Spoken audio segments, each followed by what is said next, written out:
With the conclusion of the Smallville series earlier this year, since Christopher Nolan is next year wrapping up his Dark Knight trilogy with The Dark Knight Rises, and there will be no more Bat properties to compete with in the entertainment industry, that now would be the choice time to revive the Batman television show project.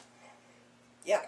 So, to those of you at the CW or Time Warner, whoever's in charge, I share with you my vision of some of the key features I feel of this show. I have a sampling of my work as writer, editor, visual effects artist, actor, director, and cinematographer ACE.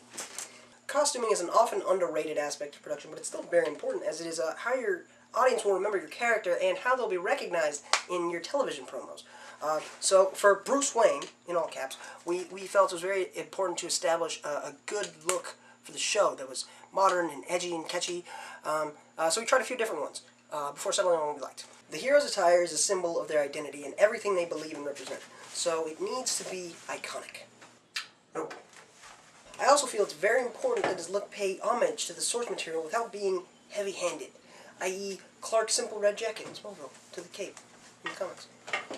Batman/Bruce Wayne is a dark, scary, edgy character, and his look should reflect that.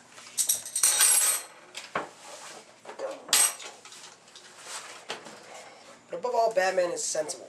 Even as a teenager, Bruce would be logical and rational, and he would avoid attracting unwanted attention to himself. So he would wear a very simple attire. It's missing something. These are perfect. Being the sole heir to an unimaginable fortune, I'm sure Bruce would be constantly harassed by people only interested in that fortune, and having no parents to guide or protect him, I'm sure this would drive Bruce to become very wary and distrustful of people's motives very quickly. So even in these early years chronicled in Bruce Wayne, in all caps, he would quickly find a place to isolate himself from these people, as a sort of precursor to the Batcave, much in the same vein that Clark's loft was to the Fortress of Solitude in Smallville. Batman is also one of, if not the greatest, martial artists in the entire DC universe. But he wasn't always. Batman, as an adult, he has all the skill in the world and applies it with caution and control. Young Bruce, however, is the exact opposite. He's had none of the training, none of the skill, and therefore none of the patience. So watching this unwieldy, hot-headed, testosterone-infused youth being tempered into the cool, calculating, compelling Dark Knight would be quite the spectacle, and is the true center of Batman legend. It's the essence. And in lieu of Smallville's frequent use of CG and wire work, the action of Bruce Wayne, in all caps, would regularly punctuate the stories with thrillingly choreographed martial arts sequences, only supplemented with brilliant visual effects. However, just as Clark struggled in Smallville with the idea of the inescapability and inevitability of his destiny and purpose, so would Bruce struggle with the one inescapable fact that would forever fuel his never-ending crusade against darkness and the criminal element. My parents are dead. My parents are dead. My parents are dead. Nope. Still a terrible costume. Genuinely frightening that time, though.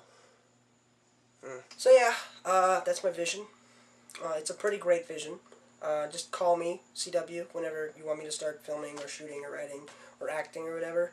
Just, fly me out there and I'll start right away. No, this wasn't a serious pitch to the CW.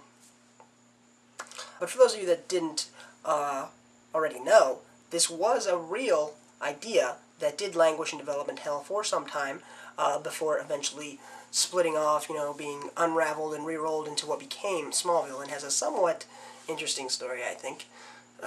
In 1999, Tim McCann pitched a 62-page pilot script to Torn Robbins Productions for a series revolving around a young Bruce Wayne. Torn Robbins bought the rights to produce, while HBO began negotiating broadcasting rights. The WB television network was initially very excited for the idea for the show. However, it was Warner's movie division that was more concerned with saving the film franchise after the latest disastrous installment, the abhorrent Batman and Robin, directed by Joel Schumacher. Ironically, it was he, though, who later, soon after, actually pitched an idea for a more serious origin story film based off of Frank Miller's Batman Year One, which is actually getting an animated short later this fall. A year or two later, Smallville, now a hit show, creators Alfred Goh and Miles Miller pitched the Bruce Wayne series idea to the WB as a companion show to Smallville. Bottom line is they were rejected. Then in 2005, all hope for the Bruce Wayne series development effectively died when the collaborative effort of David S. Goyer and Christopher Nolan went on to release the very successful gritty reboot that was honestly just what the Dark Knight needed with their film Batman Begins.